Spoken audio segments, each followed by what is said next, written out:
Une nouvelle retentissante secoue le Real Madrid. 3 informations explosives qui font trembler les supporters meringues. Mais avant de commencer, n'oubliez pas de liker cette vidéo et de vous abonner à la chaîne pour ne rien manquer de l'actualité de notre club adoré. Passons à la première actualité.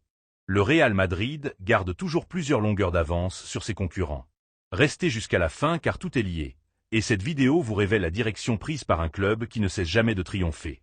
Commençons par l'entrejeu, ce secteur crucial où se jouent les grandes soirées européennes. La direction madrilène a identifié ce que les fans ressentent depuis un moment. L'équipe dispose de puissance, d'énergie débordante et d'une intensité suffocante. Toutefois, certaines rencontres réclament davantage. Du calme, de la maîtrise, un leader capable de dicter le tempo avec sang-froid. C'est là qu'émerge un nom qui résonne de plus en plus fort à Valdebeba, Aleksandar Pavlović. Ce n'est ni un coup de tête, ni une tendance éphémère. C'est une analyse approfondie du football moderne et de l'avenir du Real Madrid. Depuis le départ de Toni Kroos, l'équipe a su dominer selon d'autres paramètres, mais la figure de l'organisateur pur, ce métronome qui régule le rythme émotionnel, demeure une pièce manquante.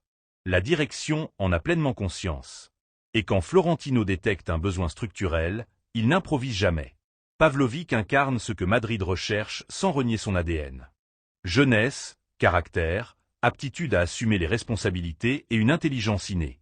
À seulement 21 ans, ce milieu s'est imposé dans l'un des clubs les plus exigeants du continent. Il dirige sans élever la voix, réclame le ballon dans les moments chauds et prend les bonnes décisions même sous pression extrême. Cela n'est pas le fruit du hasard. C'est l'étoffe des grands joueurs. La Bundesliga ne distribue pas les rôles facilement, et le Bayern ne confie pas les galons à n'importe qui. Pavlović a convaincu. Au Real Madrid, on comprend que son arrivée amplifierait le potentiel de joueurs déjà exceptionnels. Valverde pourrait se libérer totalement, Camavinga bénéficierait d'un soutien constant, et Bellingham gagnerait une liberté totale pour investir la surface avec davantage de fréquence, d'ambition et d'impact.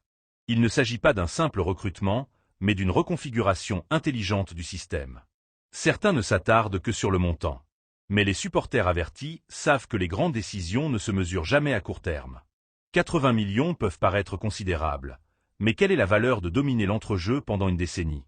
Ce n'est pas dilapider, c'est sécuriser l'avenir. La politique sportive du Real Madrid démontre sa cohérence. Capter un talent avant qu'il ne devienne inaccessible, l'intégrer dans un vestiaire victorieux et le transformer en pilier. C'est ainsi que se bâtissent les dynasties. Pavlović ne vient pas voler la place de quiconque, il vient élever le niveau collectif. Il vient structurer, donner du sens, permettre au talent d'exploser sans désordre. Et lorsqu'un joueur s'intègre ainsi, l'investissement cesse d'être un risque pour devenir une opportunité. Maintenant je vous pose la question. Pensez-vous que le Real Madrid a réellement besoin d'un organisateur? Êtes-vous enthousiasmé par cette idée? Je veux vous lire. Car ce débat est typiquement Real Madrid. Et ne partez pas.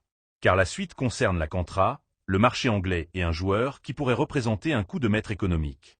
Madridiste, il faut regarder vers la Contra, vers ces mouvements silencieux que seuls les grands clubs orchestrent. Car même si beaucoup se concentrent sur les transferts millionnaires, le Real Madrid prouve qu'il sait convertir son vivier en avantage brutal. Le nom qui revient aujourd'hui est celui de Victor Muñoz. Il y a peu, ce garçon quittait le club pour Osasuna contre 5 millions d'euros. Certains ont perçu cela comme une vente mineure. Mais la direction savait parfaitement ce qu'elle faisait. Aujourd'hui, avec Victor devenu l'une des sensations de la saison, cette opération commence à être perçue différemment. 22 ans, percussion, personnalité, but, passe décisive, capacité à faire basculer les matchs. Victor n'a pas simplement réussi à Osasuna. Il a explosé. Il a gagné le respect de la Liga et l'attention de clubs puissants. Et c'est là qu'intervient Tottenham. Un club qui scrute le marché espagnol pour attirer les jeunes talents avant qu'il ne soit trop tard. Victor correspond parfaitement au profil recherché en Premier League. Attaquant dynamique, capable d'évoluer entre les lignes, avec personnalité. 4 buts, 4 passes décisives et une menace constante. Ce ne sont pas des statistiques gonflées, ce sont des actions décisives. Et cela se paie cher. La clause est limpide, 40 millions d'euros. Et Tottenham est prêt à la payer. Sans détour, sans longue négociation. Un coup direct sur la table. Mais calmez-vous. La direction blanche a joué cette partie avant même qu'elle ne débute. Le Real Madrid dispose d'une option de rachat pour seulement 8 millions d'euros. Un montant presque symbolique au regard de la revalorisation. S'agit-il d'improvisation? Non. C'est de la planification. Le plan était clair. permettre à Victor de grandir, de s'affirmer, de démontrer son niveau, et décider en toute liberté le moment venu. Le coup est brillant. Si Madrid active le rachat, il peut récupérer un joueur accompli ou le revendre pour bien plus. Sinon, il conserve un pourcentage sur une vente millionnaire. Dans tous les scénarios, le club gagne. Le Real Madrid ne brade pas son talent. Il forme, projette et capitalise. Victor Muñoz est l'exemple parfait de comment transformer un départ en opération rentable sans fermer les portes sportives. Que feriez-vous avec Victor Muñoz? Activeriez-vous le rachat? Le récupéreriez-vous? Ou laisseriez-vous le marché anglais payer? Je vous lis, car ce débat touche la fierté de la Cantra et l'intelligence du marché. Et ne partez pas encore. La troisième histoire connecte les bureaux, les bancs et des décisions qui expliquent beaucoup du football européen actuel. Madridiste, pour comprendre le présent du Real Madrid, il faut aussi observer le contexte européen, les coulisses, les décisions prises ailleurs et comment elles influencent la trajectoire du plus grand club de l'histoire. Aujourd'hui, parlons d'un entraîneur qui, sans jamais avoir dirigé le Real Madrid, a toujours évolué dans le même écosystème d'exigences et de résultats. Nous parlons d'Unai Emery. Le parcours d'Emery incarne ce que signifie survivre au sommet sans le bouclier d'un géant comme le nôtre. Après s'être affirmé en Espagne comme tacticien méticuleux et compétitif, il a tenté l'aventure à l'étranger. En 2016, il débarque à Paris et accomplit ce qu'on lui demandait. Titre, domination nationale et gestion d'un vestiaire complexe. Ce n'était pas simple, et pourtant, il a répondu présent. Ensuite vint Arsenal. Un banc historique, lourd, avec des supporters impatients. Emery est passé près d'un titre européen, et malgré cela, il a été critiqué violemment. C'est ainsi que fonctionne le football sans la structure d'un club comme le Real Madrid. Son retour en Espagne avec Villarreal a été une leçon.